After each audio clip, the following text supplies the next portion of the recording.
There are 3 steps you take in establishing the existence of God.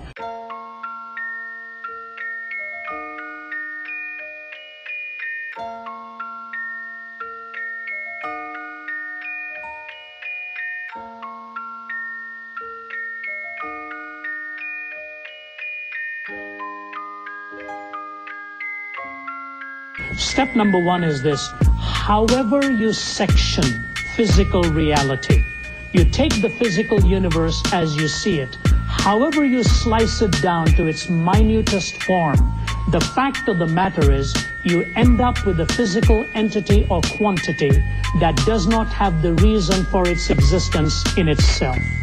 Ultimately, the physical universe reduced in any form cannot explain its own origin. It has to find its explanation outside of itself, which means the first explanation of a universe as we see it has to have something that is non-physical as a first cause. So you've got a kind of a haunted universe without knowing what the first cause is. Next you come to the argument for what we call not from design, but to design. And that's what I said. If you walk onto a planet and see a wrapper of a McDonald's hamburger and see letters of an alphabet, you immediately know that there is information there.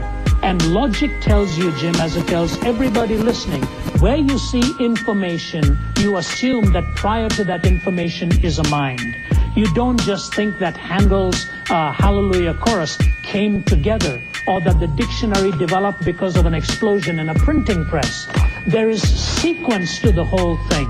And if you take, Jim, just the composition of the enzyme in the human component, the enzyme, which is the building block of the gene, and the gene the building block of the cell, the possibility of the human enzyme coming together by random, says Vikram Singhi, professor of applied mathematics at Cardiff in Wales, the possibility of that happening by chance is 1 in 10 to the power of 40,000.